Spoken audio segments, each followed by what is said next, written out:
ازيكم يا حلوين؟ عاملين ايه؟ اخباركم ايه؟ تعالى اقول لكم على طريقه المحشي الكوسه. بعد كده هوت مش هتعمليها تاني خالص في الحله. حاجه كده خطيره وروعه بجد. تسلم ايدي، يعني عجبتني جدا وعملتها كذا مره وكانت فعلا بتتاكل اكتر من الكوسه اللي بتبقى في الحله. فيلا بقى، اللي مش عارفني، انا مطبخ بسيله. يا رب القناه بتاعتي تعجبكم، وعايزه لايك واشتراك للقناة عشان اقدر اكبر بيكم، لان انا من غيركم مش هبقى اي حاجة. فادعموني. اول حاجة انا جبت كوسة، انتي بتنقيها صغيرة ورفيعة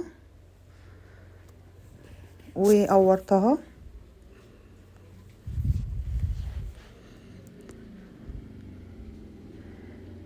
عارفين يا بنات، الوصفة دي هتعجبكم جدا، لازم تجربوها.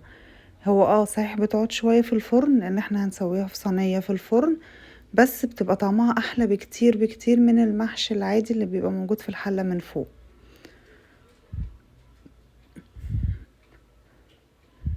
بتقوري الكوسة تقويرة مش زي البتنجان. تقويرة بيبقى لازم تكوني حنينة كده على الكوساية، وفي نفس الوقت انتي بتقوري واحدة واحدة وبتشيلي واحدة واحدة، ولازم تكوني صبورة.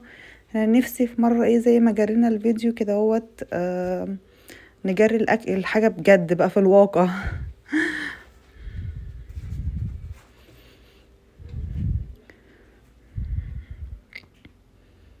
طبعا احنا كنا بنبقى غسلينها قبل ما نقورها، وبعد ما قورناها بنغسلها تاني زي ما انتوا شايفين، بيضة كده جميلة. ما ترفعيهاش قوي عشان ما تتخرمش منك، خليها يكون فيها سماكة. طبعا الحركة ديت يعني للي عايز يعملها يعملها، اللي مش عايز يعملها ما يعملهاش، هو حر. دي بتدي شكل بس ملهاش اي لازمة، تدي بس شكل كده للكوسية. هنحشي الحشوة ديت، كانت عندي من يوم او يومين في التلاجة، يعني كانت بواقي حشوة محشي كرنب. فزودت عليها شوية رز وشوية خلطة صلصة وخلاص. انا كنت حاطه فيها زبيب. الزبيب جوزي حبه، لكن بنتي محبتش طعمه.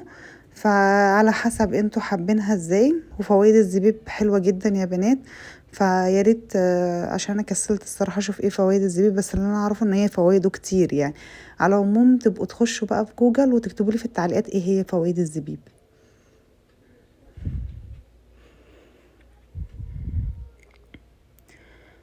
فزي ما انتوا شايفين كده، انا هعملها على الصينيه اللي عندكم ديت.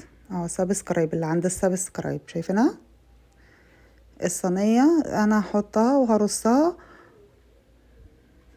وما تنسيش تعملي سبسكرايب ها.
ودي اخر واحده هنرصها. والتغذية بتاعتنا بتاعة الصلصة اللي هي بتاعة المحشي، هنحط عليها شوربة وهنغطي بيها يعني لغاية اخر الصينية.